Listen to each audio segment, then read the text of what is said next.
From your local election headquarters, here is This Week in Louisiana Politics. Good Sunday morning to you. I'm Fred Childers. Thanks for joining us for This Week in Louisiana Politics on your local election headquarters. Well, we're approaching the end of the regular legislative session this week, and we've seen many bills debated in the legislature. So far, Governor Jeff Landry has signed into law 6 bills from his tort and insurance reform effort, which he says will lower insurance rates. We've seen election security bills make it out of committee. They're headed to the House for final passage now. And then there's the state's budget, which is House Bill 1 by Representative Jack McFarland. That bill easily made it out of the Committee on Appropriations and then soared through the full House with bipartisan support. It's awaiting final passage in the Senate. Then it will head back to the House, where it will likely pass. Now, that budget met several priorities by the legislature and the governor, including education, fully funding services, and teacher pay raises. The session is set to end this Thursday. Now on to some of the other bills that we've seen this week. One piece of legislation aimed at homelessness narrowly failed in committee. Representative Alonzo Knox from New Orleans authored HB 619. He told the Appropriations Committee his legislation was a compassionate way to deal with the homeless problem, especially in bigger cities like New Orleans. Now, the bill would allow local governments to designate certain areas as homeless encampments if beds at homeless shelters are not available. But Knox said portable bathrooms and hand washing stations would be part of the standards mandated. The main reason to bring this bill was to bring some kind of dignity, some fairness and balance to a very complex, nuanced subject, and that is homelessness. Of course, no one wants it in their backyard. Unless it's in your backyard, is when you want to actually address it.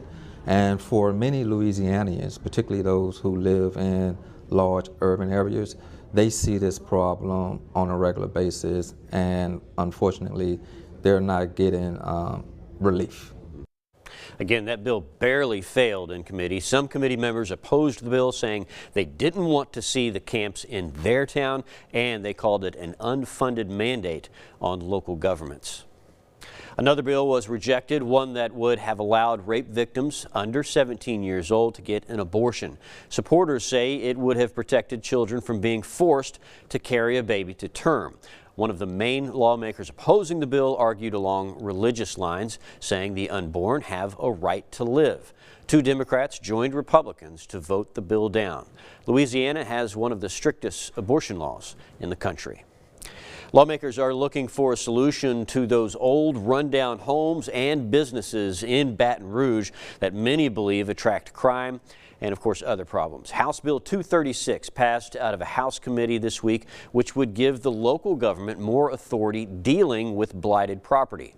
The author of the bill, Rick Edmonds, says it's meant to streamline that process of condemning and then demolishing dilapidated buildings that have become eyesores in many neighborhoods. What was originally asked for was that the mayor himself or his designee would take control of this issue. We amended the bill and put the blight court, or that administrative court. So there were some amendments and some changes. The Senate bill has been through committees and the House and Senate, but still must be considered in the full House with those amendments. A bill to create a school system for the new city of St. George has passed the State House of Representatives. The bill will grant the school system the ability to get free teaching materials from the state and local taxes for school funding. It must go before the voters. Now, if the bill becomes a law, the school system would begin operating schools in 2027.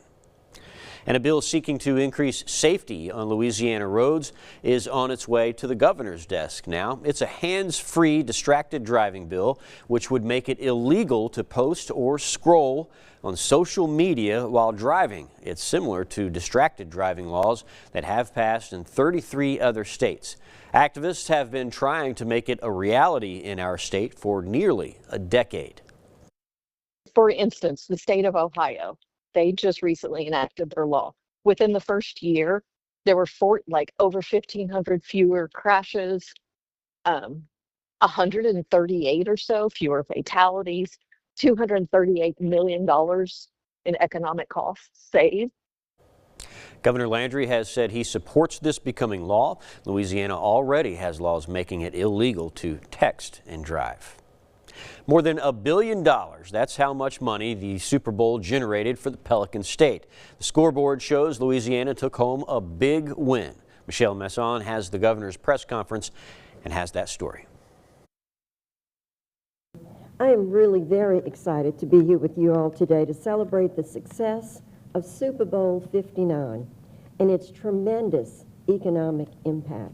Saints owner Gail Benson sharing her joy at what she's calling the great job the city of New Orleans did along with the state in creating Super Bowl 59, which doubled the financial impacts from the last Super Bowl held in our state back in 2013. And she's already looking forward to the next one. Oh, it's very important, and we will. It's just going to take us a little more time. I mean, I have no doubt that it's going to be done. I mean, the governor has assured me, and I really feel like it's on his desk and it's being done. According to a newly released study by LSU, $1.25 billion total were generated from Super Bowl 59 statewide. $658 million in total were spent by visitors and vendors. $395 million in wages were generated for Louisiana workers. About 10,000 local jobs were supported statewide. And almost $83 million in state and local tax revenue was generated. Super Bowl coordinator Michael Hecht is also celebrating the win. One of the lines that I appreciate most that comes from Governor Landry and his leadership and from Secretary Bourgeois is this need of us to change the narrative, change the way people think about and talk about New Orleans and the region and the state. And what people saw in person and the over 100 million saw globally was a city that looked great, that felt safe, that felt great, that smelled great. It's true, and it's noticed. That was Michelle Masson reporting. This was the 11th time our state has hosted the Super Bowl. Coming up, the governor's office on Homeland Security and Emergency Preparedness gearing up for hurricane season. They want you to gear up for it as well. That's next.